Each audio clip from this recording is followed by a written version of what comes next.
Hello and welcome to another episode. Today we are going to be making our Automoblox passenger base. So where I am looking for my dimensions, and notice you have two different handouts with dimensions. On the single sheet where I have some dimensions for this passenger base, I am not looking at that. I am looking at my handout where it says Automoblox passenger base, and I'm looking at the dimensions found right here. So please start with those. The single sheet that was passed out does not have all the dimensions you need, and they dimension some things rather weirdly. Notice on the circle, this one up in the upper left-hand corner, on this one, it's dimensioned by its center, how all circles should be dimensioned. It should be dimensioned by its center point. On the handout, it's dimensioned by the tangent line to the top of the circle, and on the side, that's not how you dimension circles. So please do use this handout for the dimensions you have for this Automoblox passenger base. Okay, so what I'm going to start off with is just, you should by now be able to make a cube and then fill at the corners based on the drawing. So that's where I'm expecting you to start. So please, if you're not there now, pause it and go back and get to this point, please. Next, we're going to be starting with the circle in the upper left-hand corner. Now, one thing I do need to note, you cannot make all four of these pieces, the circle, the square, the triangle, and the star, at once and then expect to extrude them all. It doesn't work like that. So Inventor will just extrude one complete shape at a time. So we need to draw one complete shape at a time. So I'm going to start a sketch, and I'm going to start doing my circle. And I'm going to put my circle just anywhere. And it says it has a diameter. I don't have a radius here. I have a diameter of 0.58. There it is. And then notice I just need a couple dimensions. We still have a green circle here, so we need a dimension from the center line and over. Should be 0.49. And from the center line and up, pardon me, from the center line and up, it's really not liking me. So let's try doing this. Top line to center line, there it is. 0.34. Right. So now everything's purple. We're good to go. We can extrude this piece. We're going to extrude it out to a distance of all and push OK. And that's fine. Let's go on to our square. Much the same way. What I want to do, I'm just going to pick a rectangle.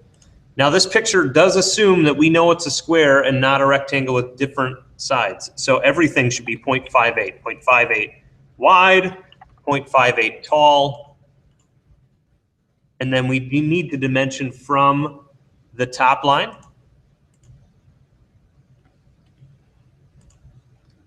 From the top line and over should be 0.2, and from the sideline and over should be, oh, I'm sorry, this one should be 0.2, this one should be 0.05. Easy enough to change if we screw it up. So same thing. Another thing I can do here is just go to cut and all. That also does the same thing. Now let's do our triangle. We'll save the hardest for last on our star. Our triangle, I'm just going to make a triangle starting straight down, and I'm going to go 0.638 as per our drawing. And then I'm just going to draw lines, finish it off. This drawing expects us to know that this is an equilateral triangle. So I need to use my equal constraint 2 different times, making sure now that all of these are equal. So as I point up here, it won't let me do that. Noting that all sides are equal, just using my equal constraint. Okay, so pick the line you want it to be equal to, then pick your other line. All right. Then it locates this bottom corner for us from the side. So I'm going to pick the side and then go here. Let's try that again. Side, corner.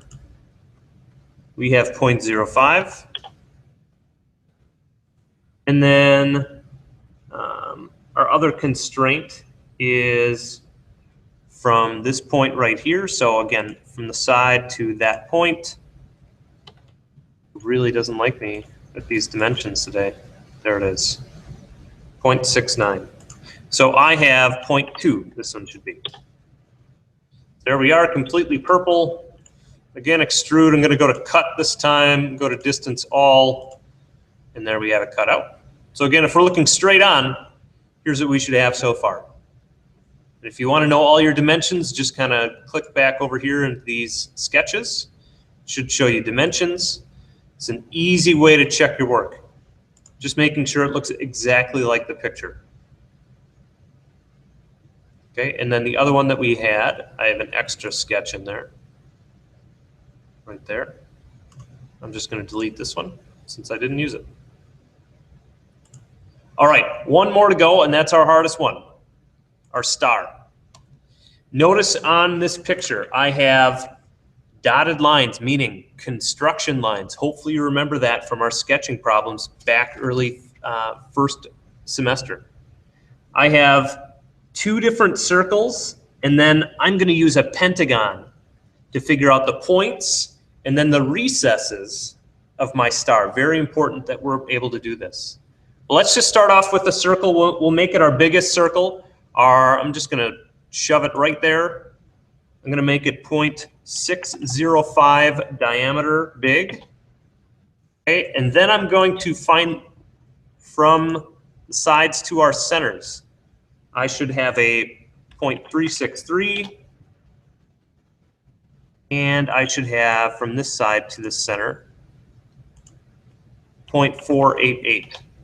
Okay, so it's purple, it's good, but we're not extruding that. We're actually going to right click on this circle. We're going to make it a construction line because construction lines will not be extruded. If we try to draw this star with a whole bunch of just regular lines, object lines, we would find we'd have a really, really hard time because we could not extrude what we wanted to. Inventor would keep on wanting to extrude different portions of the star that we've made. The way we're going to solve this problem is by making these construction lines. So again, it was just right-click construction. Notice I can go back to a regular line. And there we go. Okay, the next line I want to do is my smaller circle. So now I know the starting point.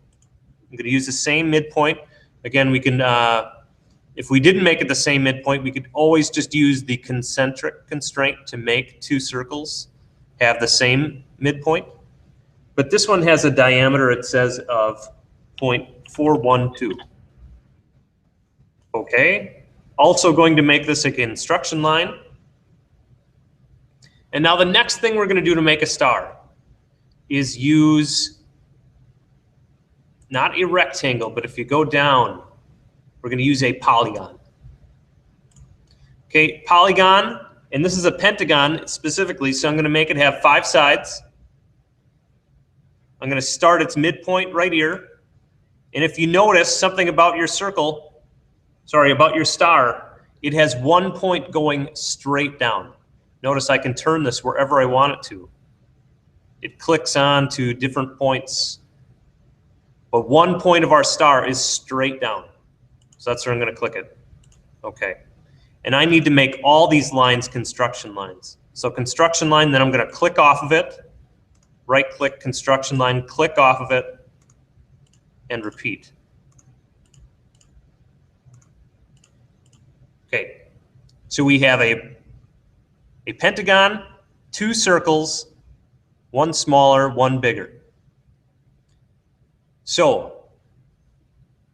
here at these points right here, these are going to be the points of my star. Those are easy. I can draw lines between them, no problem.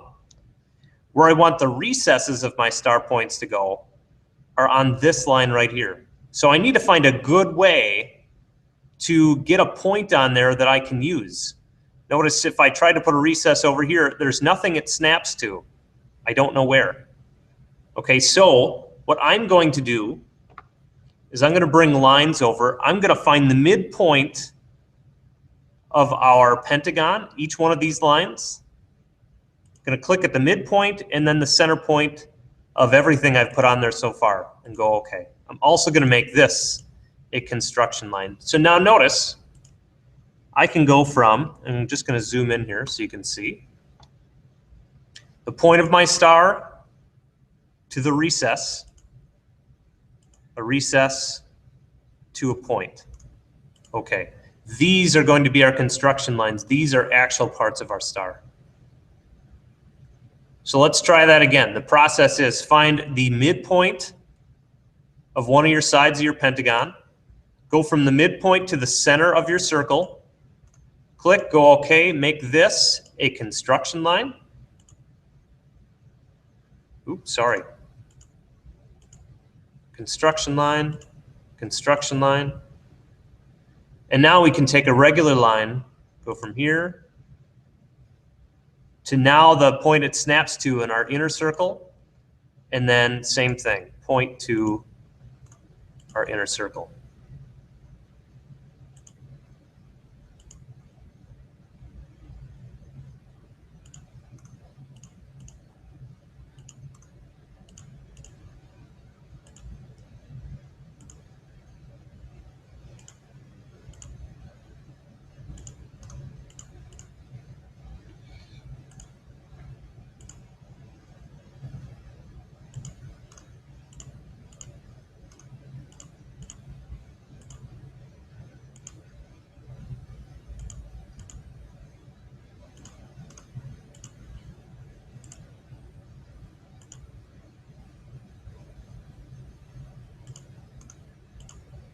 It can be tricky finding that center point of each side of your pentagon, so please, please, please be careful there.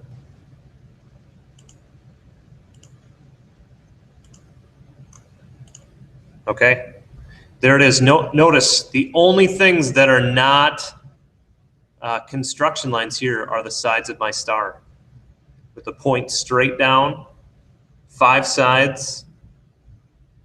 Okay, backing out of this now, should be able to finish and extrude, cut all the way. Okay, so now looking straight on, there's our star. Okay, there's one last, or a couple last things.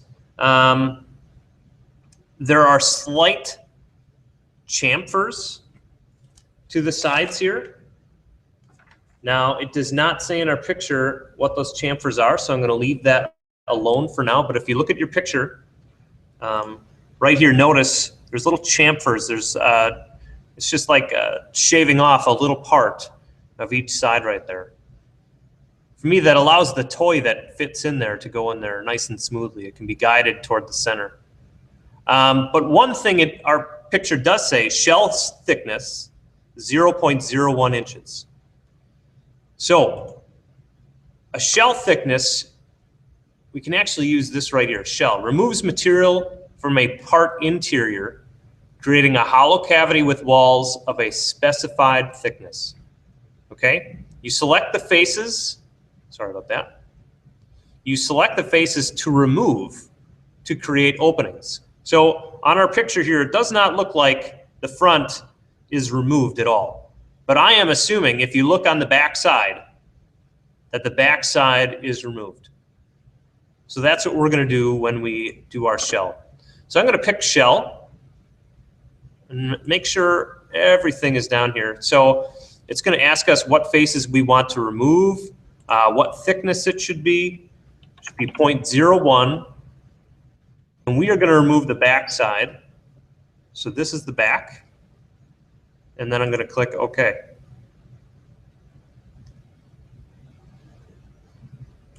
All right, so let's try this again. Shell, 0.01, maybe that was my problem. Going to the back. And there we are. That was my problem. I just didn't quite type in my 0.01. Now notice, zooming in, all this is just a shell of 0.01 inches thick.